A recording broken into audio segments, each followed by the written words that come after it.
Saudara-saudari yang terkasih, pada kesempatan ini saya akan coba untuk mengantar Bapak Ibu Saudara-saudara sekalian untuk memahami makna di balik gelar yang disematkan pada Bunda Maria.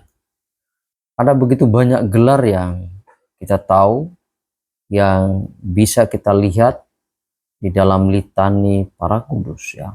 Bunda Maria disebut juga sebagai Benteng Gading. Bunda Maria disebut juga sebagai perawan yang tak bernoda.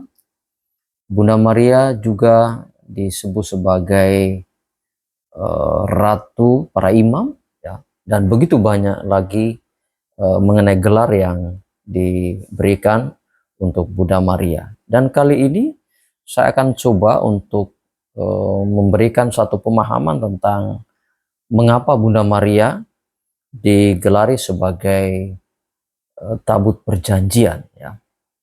Baik. Nah, kita tahu bahwa di dalam tabut perjanjian, terutama yang ada di dalam masyarakat Israel waktu itu, tabut perjanjian itu dilihat sebagai bukti kehadiran Allah.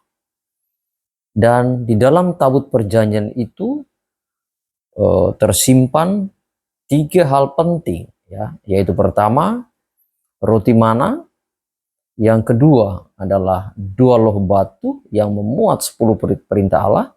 Dan yang ketiga adalah tongkat Harun, ya. Dan tabut perjanjian itu dibuat sebagus dan sebaik mungkin, ya.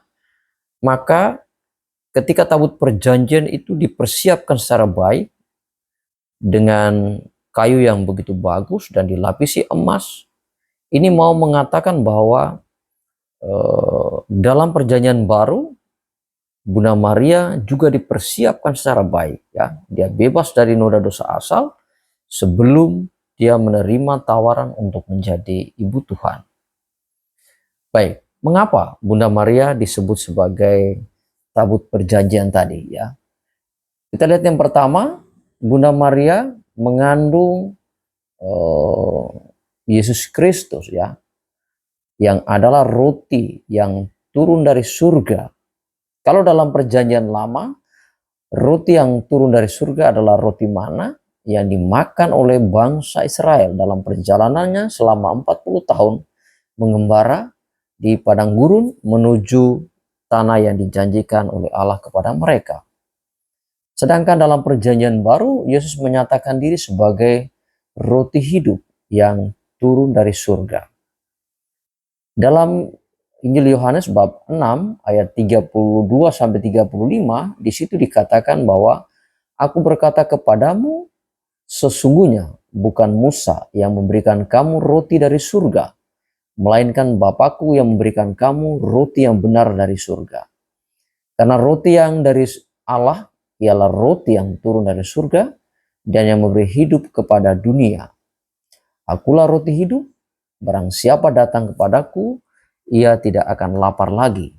Dan barang siapa percaya kepadaku, ia tidak akan haus lagi.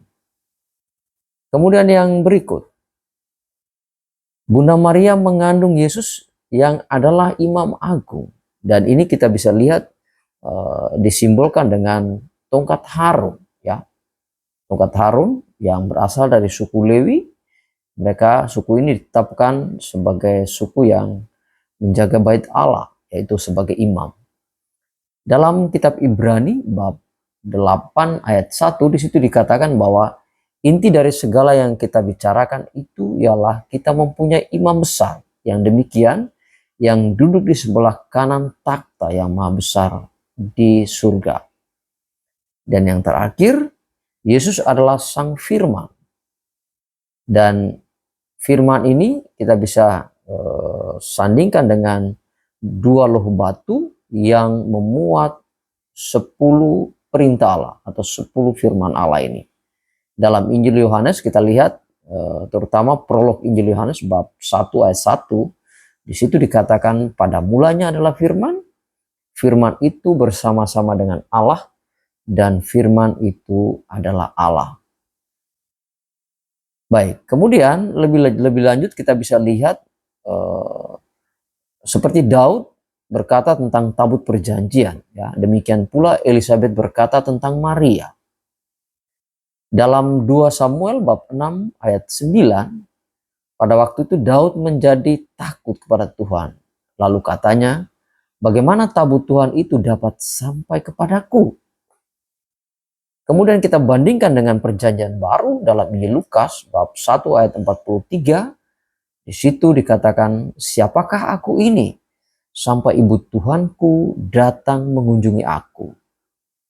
Juga ada adegan di mana Daud melonjak-lonjak atau menari gembira di depan tabut perjanjian, dan ini diparalelkan dengan bagaimana Elizabeth, ya, yang pada saat itu sedang mengandung dan dikunjungi oleh Bunda Maria, dan anak yang di dalam kandungan itu melonjak kegirangan. Karena itu kita lihat di dalam Injil Lukas bab 1 ayat 44, di situ dikatakan, sebab sesungguhnya ketika salammu sampai kepada telingaku, anak yang di dalam rahimku melonjak kegirangan.